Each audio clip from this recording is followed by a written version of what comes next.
പ്രധാനമന്ത്രി കണ്ണൂർ വിമാനത്താവളത്തിലെത്തിയതിനു ശേഷം എയർഫോഴ്സിന്റെ പ്രത്യേക ഹെലികോപ്റ്ററിൽ വയനാട്ടിലേക്ക് പുറപ്പെട്ടിരിക്കുകയാണ്. അവിടുത്തെ ദുരന്ത മേഖലകളിൽ വ്യോമ നിരീക്ഷണം നടത്തും.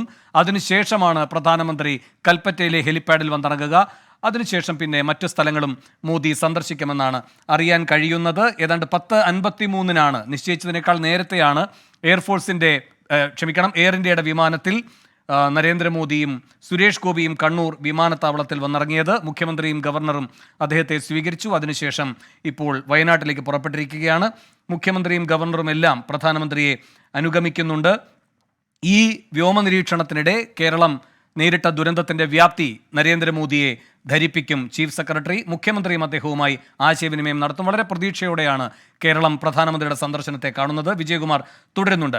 വിജയകുമാർ, ഈ സാങ്കേതികത്വത്തിലൊക്കെ നമുക്ക് പിഴവ് വന്നിട്ടുണ്ടാകാം, കേന്ദ്രം ചൂണ്ടിക്കാട്ടുന്ന നേരത്തെ ഉദാഹരണങ്ങൾ ഉണ്ടാകാം. ഇതൊക്കെ ശരിയായിരിക്കുമ്പോഴും രണ്ട് സംഭവങ്ങൾ നമ്മുടെ മുന്നിലുണ്ട്. ഒന്ന് ഓഖിയാണ്. ഇന്നിപ്പോൾ പ്രധാനമന്ത്രി വരുന്നത് പോലെ ആ ദുരന്തമുഖത്തന്ന് നിർമ്മലാ സീതാരാമൻ വരികയും വളരെ വൈകാരികമായി ആ ജനതയോട് സംസാരിക്കുകയും അവരുടെ വിശ്വാസം നേടിയെടുക്കുകയും ഒക്കെ ചെയ്തതാണ്. പക്ഷേ കേരളം നൽകിയ അത്രയും വലിയ സഹായം എന്തായാലും കേന്ദ്രത്തിൻ്റെ ഭാഗത്തു നിന്നുണ്ടായില്ല. ഒന്ന്. രണ്ട്, പെട്ടിമുടി. ഇതുപോലെ തന്നെ ഒരു ഉരുൾപൊട്ടലുണ്ടായ മേഖലയാണത് 2020. 4 കൊല്ലം കഴിഞ്ഞു, 2 ലക്ഷം രൂപ ഇപ്പോഴും അവിടുത്തെ അതിജീവിതർക്ക് കൊടുത്തിട്ടില്ല. അപ്പോൾ വൈകാരികമായി ഇത്തരം സന്ദർഭങ്ങളിൽ എത്തുക, പക്ഷേ യഥാർത്ഥത്തിൽ കിട്ടേണ്ട സഹായം നൽകാതിരിക്കുക, അങ്ങനെ ഒരു അനുഭവം നമുക്കുണ്ട്. അത് ആവർത്തിക്കാതിരിക്കും വയനാട്ടിൽ എന്ന് കരുതാമോ? ഇപ്പോൾ ഒരു വിവരം വരുന്നത്, പ്രധാനമന്ത്രിയെ സ്വീകരിക്കാൻ മന്ത്രിമാരായ കെ രാജനും OR കേളുവും ടി സിദ്ദിഖ് MLA-യും കൽപ്പറ്റയിലെ ഹെലിപ്പാഡിലെത്തി എന്നുള്ളതാണ്. അല്പസമയത്തിനകം അപ്പോൾ ഹെലിപ്പാഡിൽ പ്രധാനമന്ത്രിയുടെ ഹെലികോപ്റ്റർ ഇറങ്ങും എന്നാണ് മനസ്സിലാക്കുന്നത്. നേരത്തെ ദീപക് ധർമ്മടം പറഞ്ഞതുപോലെ ഏരിയൽ സർവേ കൂടി നടത്തിയ ശേഷമായിരിക്കും ഹെലിപ്പാഡിലേക്ക് പ്രധാനമന്ത്രിയും ആ സംഘവും എത്തുക എന്നതാണ്. ഇപ്പോൾ വേണു ചോദിച്ച ചോദ്യത്തിലേക്ക്, കേന്ദ്രത്തിൽ നിന്ന് വേണ്ടത്ര സഹായം ഈ ദുരന്ത മേഖലകളിൽ കേരളത്തിന് കിട്ടിയിട്ടില്ല എന്നത് പൊതുവേ കേരളം ഉയർത്തുന്ന വലിയ വിമർശനം തന്നെയാണ്. അക്കാര്യത്തിൽ രാഷ്ട്രീയ വ്യത്യാസങ്ങളില്ലാതെ കേരളം അത് ഉയർത്തുകയും ചെയ്യുന്നുണ്ട്. അതിലെന്തൊക്കെ സാങ്കേതികത്വങ്ങളോ അല്ലെങ്കിൽ എന്തൊക്കെ കേരളത്തെ വിമർശനത്തിന് വിധേയമാക്കുന്ന ഘടകങ്ങൾ ഉണ്ടെങ്കിലോ അതൊക്കെ മാറ്റിവെക്കേണ്ടത് തന്നെയാണ് ദുരന്ത മേഖലയിൽ എന്നത് വസ്തുതയാണ്. കാരണം നമ്മൾ നേരിടുന്നത് ഒരു ദുരന്തത്തെയാണ്. അത് നമുക്ക് കേരളത്തിൻ്റെ ചരിത്രത്തിൽ, ഇന്ത്യയുടെ തന്നെ ചരിത്രത്തിൽ ഇതിന് സമാനമായ ഒരു മണ്ണിടിച്ചിൽ ദുരന്തം മറ്റു സംസ്ഥാനങ്ങളൊന്നും നേരിട്ടിട്ടില്ല. ജീവനാശം, അതുപോലെ തന്നെ സ്വത്തുവകകൾ നശിച്ചത്, ജീവിതം അപ്പാടെ തകർന്ന ആയിരക്കണക്കിന് ആളുകൾ, അങ്ങനെയും നമ്മളുടെ മുന്നിൽ നിസ്സഹായരായി നിൽക്കുന്ന ആയിരക്കണക്കിന് ആളുകളുണ്ട്. ജീവൻ നഷ്ടപ്പെട്ടവരുടെ കുടുംബാംഗങ്ങൾ ഇനിയും മൃതദേഹം പോലും കണ്ടെടുക്കാൻ കഴിയാത്ത തരത്തിൽ ആളുകൾ മണ്ണിനടിയിൽ ഉണ്ട് എന്ന ആവലാതി ഉന്നയിക്കുന്ന ഒരു ഘട്ടം കൂടിയാണ്. അപ്പോൾ ഈ വസ്തുതകളൊക്കെ നിലനിൽക്കെ ഇനി ഏതെങ്കിലും തരത്തിലുള്ള നൂലാമാലകൾ, സാങ്കേതികത്വം, പോരായ്മകളൊക്കെ ഉണ്ടെങ്കിലും അക്കാര്യത്തിൽ ചർച്ചകളോ രാഷ്ട്രീയ വിമർശനങ്ങളോ പുറത്ത് നടക്കട്ടെ. പക്ഷേ അതൊന്നും കേരളത്തെ ഇത്തരം ഒരു ഘട്ടത്തിൽ സഹായിക്കുന്നതിന് വിലങ്ങ് തടിയോ അല്ലെങ്കിൽ റോഡ് ബ്ലോക്കായോ നിൽക്കാൻ പാടില്ല എന്നത് പൊതുവായ ഒരു ആവശ്യമാണ്. കേരളം അത് മുന്നോട്ട് വയ്ക്കുന്നുണ്ട്.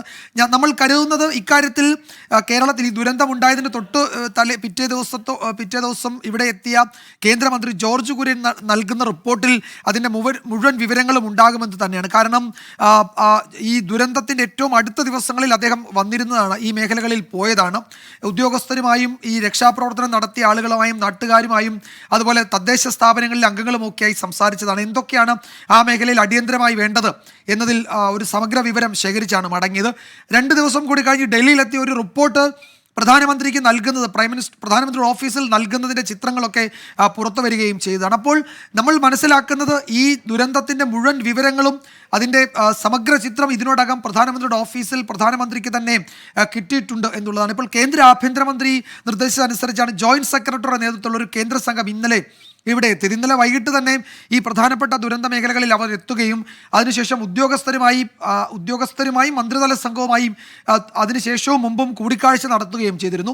അവിടെയും ഈ 2000 കോടിയുടെ അടിയന്തര പുനർനിർമ്മാണ പാക്കേജ് എന്നതിലാണ് നമ്മൾ ഊന്നൽ കൊടുത്തിട്ടുള്ളത്. അപ്പം അതിനോടൊക്കെ വളരെ അനുകൂലമായി ഈ ആഭ്യന്തര വകുപ്പിലെ ജോയിൻറ്റ് സെക്രട്ടറിയുടെ നേതൃത്വത്തിലുള്ള സംഘം പ്രതികരിച്ചു എന്നാണ് മന്ത്രിമാരൊക്കെ പറഞ്ഞത്. അപ്പോൾ അതൊക്കെ ശുഭസൂചനയായി കാണാം എന്നാണ് കരുതുന്നത്. ഒരു അനുകൂല തീരുമാനം ഇപ്പോൾ ഓഖി ദുരന്തത്തിൻ്റെ കാര്യത്തിലും മുൻകാലങ്ങളിലെ മണ്ണിടിച്ചിൽ ദുരന്തത്തിൻ്റെ കാര്യത്തിലും നമ്മൾ 2018 ശേഷം 18 മുതൽ ഇങ്ങോട്ട് ഈ പ്രകൃതി ദുരന്തങ്ങൾ നേരിടുന്നുണ്ട്. ആ ഘട്ടത്തിലൊക്കെ കേന്ദ്ര സഹായം പോരാ എന്ന പരാതി നമ്മൾ തുടർച്ചയായി ഉന്നയിക്കുന്നുണ്ട്. 18-ലെ മഹാപ്രളയം തൊട്ട് നമ്മൾ തുടർച്ചയായി അത് ഉന്നയിക്കുന്നുണ്ട്. അപ്പോൾ സ്വാഭാവികമായും അത്തരം പരാതികൾക്ക് ഇട നൽകാത്ത തരത്തിലുള്ള ഇടപെടൽ ഇത്തവണ ഉണ്ടാകും എന്നതാണ് പ്രതീക്ഷിക്കുന്ന രാഷ്ട്രീയ സാഹചര്യം. അതിനേക്കാൾ കുറച്ചുകൂടി മാറിയതുകൂടി ഈ ഘട്ടത്തിൽ നമ്മൾ രാഷ്ട്രീയമായി വിലയിരുത്തേണ്ടതുണ്ട്. ശരി, വിജയകുമാറാണ് ഇതിന്റെ വിലയിരുത്തലുമായി തുടരുന്നത്. ഇപ്പോൾ കാണുന്ന ദൃശ്യങ്ങൾ ഈ കൽപ്പറ്റയിൽ നിന്നുള്ളതാണ് എന്ന് കരുതുന്നു.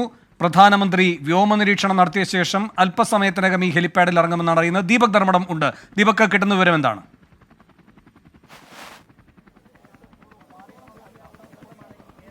രാജു,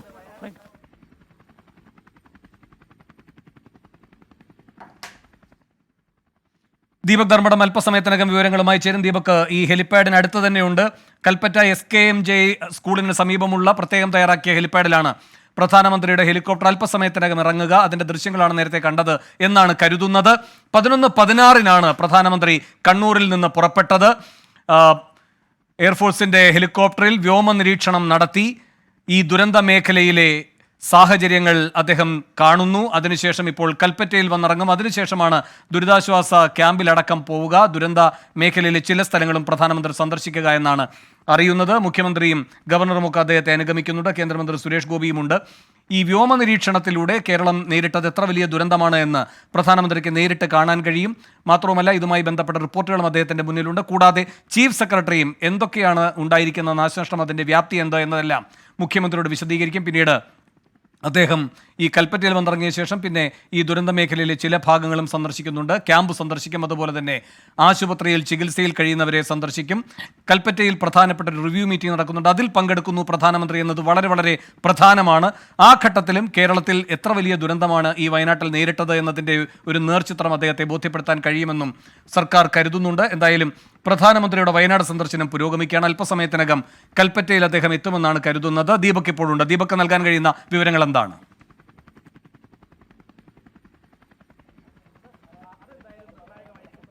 ഏറ്റവും പ്രധാനപ്പെട്ട കാര്യം, പ്രധാനമന്ത്രി ആദ്യം തന്നെ ആകാശ നിരീക്ഷണം നടത്തുന്നു എന്നുള്ളതാണ്. അതായത് കണ്ണൂരിൽ നിന്നും MI-17 ഹെലികോപ്റ്ററിൽ പ്രധാനമന്ത്രിയും മുഖ്യമന്ത്രിയും ചീഫ് സെക്രട്ടറിയും ഒക്കെയുള്ള യാത്രയിൽ ആദ്യം തന്നെ ചൂരൽമല, മുണ്ടക്കൈ ഭാഗത്തേക്കുള്ള ആകാശ നിരീക്ഷണം നടത്തും. ആകാശ നിരീക്ഷണം കഴിഞ്ഞാണ് കൽപ്പറ്റയിൽ, ഞാനിപ്പോൾ നിൽക്കുന്ന കൽപ്പറ്റ ഹെലിപ്പാഡിലേക്ക് പ്രധാനമന്ത്രി എത്തുക. പ്രധാനമന്ത്രി ആദ്യം തന്നെ ആകാശ നിരീക്ഷണ സമയത്ത് ചീഫ് സെക്രട്ടറി ഓരോ പ്രദേശത്തും ഉണ്ടായ ദുരന്തത്തിന്റെ ആഘാതത്തെക്കുറിച്ച് ആകാശ നിരീക്ഷണ വേളയിൽ വിശദീകരിക്കുമെന്നാണ് നമുക്കറിയാം സാധിച്ചത്. ഏതായാലും മുഖ്യമന്ത്രിയും ഒപ്പമുണ്ട് എന്നുള്ളത് കൊണ്ട് തന്നെ കാര്യങ്ങൾ കൃത്യമായി പറയും. അതിനുശേഷം ഇവിടെ ഹെലിപ്പാഡിൽ ഇറങ്ങി ഹെലിപ്പാഡിൽ നിന്നും പ്രധാനമന്ത്രിയുടെ വാഹനത്തിൽ കയറുന്നു. നേരെ ദുരന്ത മേഖലയിലേക്ക്, ആദ്യം ഹൈസ്കൂൾ ജംഗ്ഷൻ, പള്ളി ജംഗ്ഷൻ ഇവിടത്തേക്കാണ് പോകുന്നത്.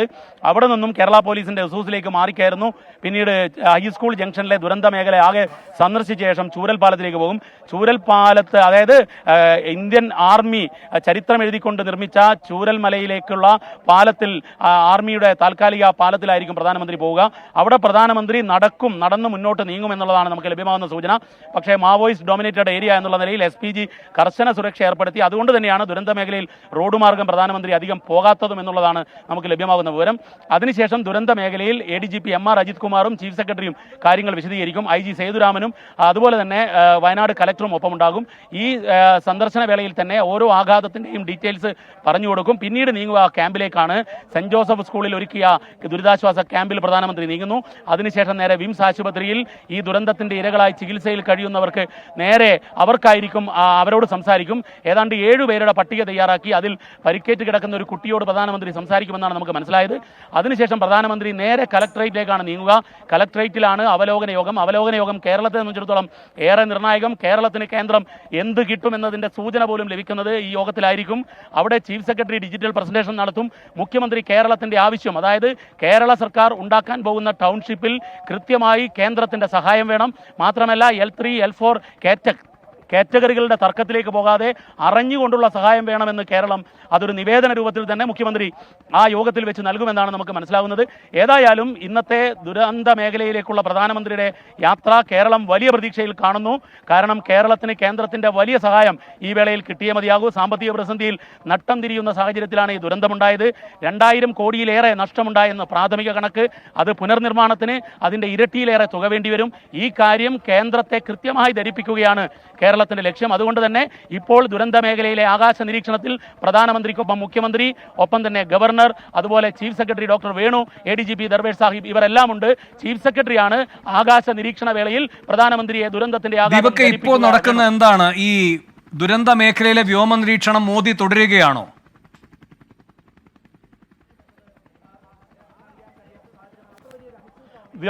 വ്യോമ നിരീക്ഷണം തുടരുന്നു. അതായത് എയർഫോഴ്സിന്റെ M-17 ഹെലികോപ്റ്ററിൽ ഇപ്പോൾ വ്യോമ നിരീക്ഷണം തുടരുന്നു എന്നുള്ളതാണ് നമുക്ക് ലഭ്യമാകുന്ന വിവരം. ആ വ്യോമ നിരീക്ഷണ വേളയിൽ ചീഫ് സെക്രട്ടറി ഡോക്ടർ വേണു ദുരന്തത്തിന്റെ ആഘാതം, അതായത് പുഞ്ചിരിമറ്റത്തെ മുണ്ടക്കൈയിലെ ചൂരൽമലയിലെ ഈ ദുരന്തത്തിന്റെ ആഘാതത്തെക്കുറിച്ച് പറഞ്ഞു കൊടുക്കും. അതിനുശേഷം ഈ ഹെലിപ്പാഡിൽ ഇറങ്ങിയതിനു ശേഷമാണ് ഹൈസ്കൂൾ ജംഗ്ഷനിൽ ആ സ്കൂൾ പാടെ നശിച്ചു, ആ മേഖലയിലേക്ക് പ്രധാനമന്ത്രി റോഡ് മാർഗം പോകുമെന്നുള്ളതാണ് നമുക്ക് ലഭ്യമാകുന്ന വിവരം. ADGP MR അജിത് കുമാറിന്റെ നേതൃത്വത്തിൽ വലിയ കനത്ത സുരക്ഷാ സംവിധാനം 2500 പോലീസ് സേനാംഗങ്ങളാണ് ഇന്ന് പ്രധാനമന്ത്രിക്ക് സുരക്ഷയൊരുക്കുന്നത്. അതിന്റെ പ്രധാന കാരണം ഒന്ന്, മാവോയിസ്റ്റ് ഡോമിനേറ്റഡ് ഏരിയ എന്നുള്ള നിലയിൽ ഒരു മാവോയിസ്റ്റ് ഹോട്ട്സ്പോട്ടാണ് ഇന്ത്യയിൽ തന്നെ വയനാട്. അതുകൊണ്ട് അത്തരത്തിലുള്ള കനത്ത സുരക്ഷാ ക്രമീകരണം ഒരുക്കിയത്. ആകാശ നിരീക്ഷണം ഇപ്പോൾ പ്രധാനമന്ത്രി തുടരുന്നു എന്നുള്ളതാണ് നമുക്ക് ലഭ്യമാകുന്ന വിവരം. വേണു. ദീപക് ധർമ്മടമാണ് വിവരങ്ങൾ നൽകിക്കൊണ്ടിരിക്കുന്നത്. ദുരന്ത മേഖലയിൽ വ്യോമ നിരീക്ഷണം നടത്തുകയാണ് പ്രധാനമന്ത്രി. അതിനുശേഷമാകും അദ്ദേഹം കൽപ്പറ്റയിലെ ഹെലിപ്പാഡിൽ വന്നിറങ്ങുകയും മറ്റു സ്ഥലങ്ങളിലേക്ക് പോവുകയും ചെയ്യുക. ഇപ്പോൾ കാണുന്ന ദൃശ്യങ്ങൾ പ്രധാനമന്ത്രിയും മറ്റുള്ളവരും ഈ ദുരന്ത മേഖലയിൽ വ്യോമ നിരീക്ഷണം നടത്തുന്നതാണ്. എയർഫോഴ്സിന്റെ 3 ഹെലികോപ്റ്ററുകളാണ് സജ്ജമായിട്ടുള്ളത് ഈ ദുരന്ത മേഖലയിൽ പ്രധാനമന്ത്രിയെ എത്തിക്കുന്നതിന്. അതിൽ ഒരു ഹെലികോപ്റ്ററിലാണ് പ്രധാനമന്ത്രി ഉള്ളത്. ഈ ദുരന്ത മേഖലയിലെ നേർചിത്രങ്ങൾ അദ്ദേഹം കാണുകയാണ് ഹെലികോപ്റ്ററിലിരുന്ന്. ഗോപികൃഷ്ണനും വയനാട്ടിൽ നിന്ന് ചേർന്നുകൊണ്ട് വിവരങ്ങൾ നൽകാനായി. ഗോപി, നേരത്തെ പറയുന്നുണ്ടായിരുന്നു ഈ പറയുന്ന അതിതീവ്ര ദുരന്തത്തിലേക്ക് ഉൾപ്പെടുത്തണമെങ്കിൽ പ്രത്യേകമായ മാനദണ്ഡങ്ങളൊന്നുമില്ല, അപ്പോഴും പ്രത്യക്ഷത്തിലുള്ള ചില കാര്യങ്ങളുണ്ട്, ഒരു ജനതയുടെ 1/3 ബാധിക്കുന്ന വിഷയമായിരിക്കണം എന്നൊക്കെ. നമ്മെ സംബന്ധിച്ചത് ഒരു പ്രത്യേക സ്ഥലത്തെ 1, 2, 3 മേഖലകളിൽ മാത്രം ഉണ്ടായിരിക്കുന്ന ദുരന്തമാണ്. അപ്പോൾ അത്തരം സാങ്കേതികമായ നൂലാമാലകൾ ഉണ്ടാകുമോ?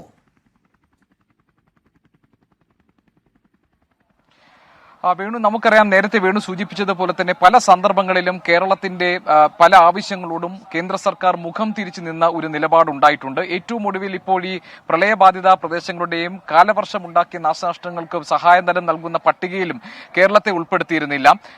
അതുൾപ്പെടെയുള്ള കാര്യങ്ങളിൽ അത്തരം നേരത്തെയുള്ള ദുരനുഭവങ്ങൾ നമുക്കുണ്ട്.